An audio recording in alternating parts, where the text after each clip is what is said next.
Ahakoa no reipa te tūru I tēnei wā, kei te whakapau kaha a ngā hinara kia riro I a rātou.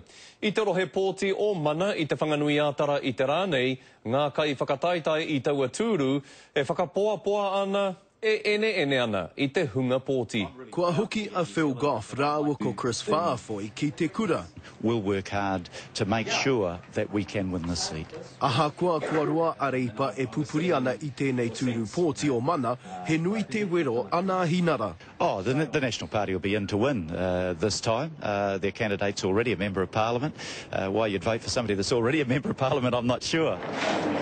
I puta te Premier rāua ko he kia parata ki te pokapū o te tāone o Porirua, ki te kimi ngā pōti a te hunga ka I Pakihi. Nice to meet you, Prime Minister.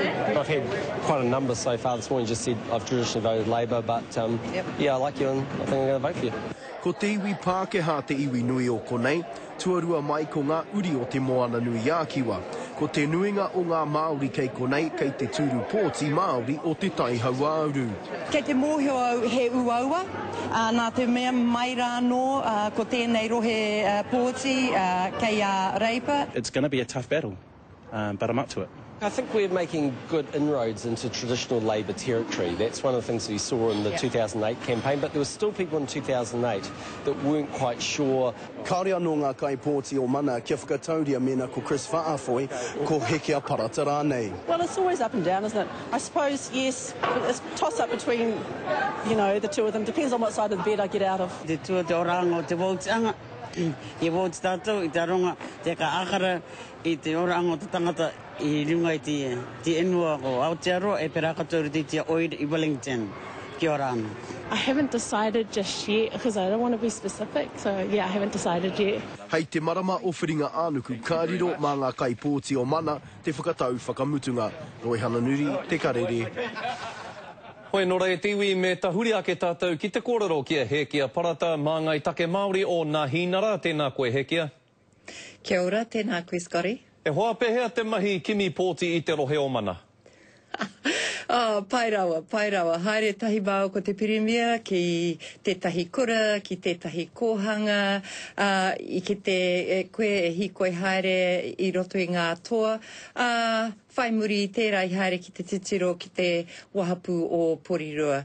Nā reira, he pai. I rata ki a koe? Well, koe nā te tino hia, te ahua nei e rata nā rātou ki au. Me pehea kore ai, he kia me pehea kore ai. Tō koutou hoa Rodney Hyde. Hei tāna ki te koretana rōpū o ACT, ka mate koutou o ngā hinara ki te whakawhiringa ki atu ki te rōpū tōrangapū Māori. He tika tēnā? I te wā o te kōwhiringa nui I te 2008, ka taia ngā hinara te haere ko mātou anake. Engari I te rāwā I whakaro te Premier, pai ake pēr me whakahoahoa mātou ki te rōpū Māori, ki te rōpū ACT, ki United Future.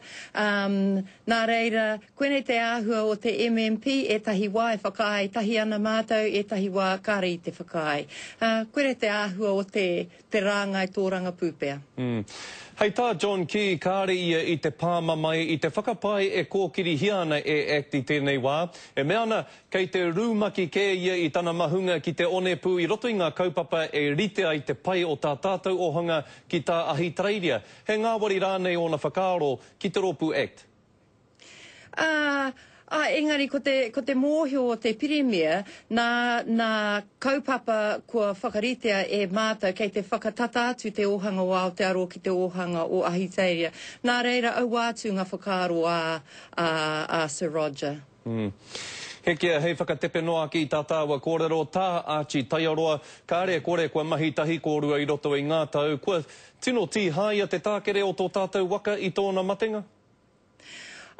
He tino tangata a tā Archie, mai rāno e mahi kaha ana aia mō ngā kaupapa Māori, mō ngā kaupapa o te whanganui. I mahi tahi ana māua I te wā tino he kōhene a hau, he āpiha hau I roto I te kāwanatanga, I ki te au I tōna kaha, I tōna pakari, ki te whawhai, ki te kōkiri ngā kaupapa e pāna ki a tātou. Nā reira, he rā, he wā pauri tēnei, ko wehe atu aia I tēnei wā. Hoi anō, ko te tūmanako, ko te mōhio, papu ake ana e tahi atu tāngata kataia e rātou te whai haere i ōna tapuai. Kia rangatira ai, ōna mahi, kia mahi tonu, tātou katoa.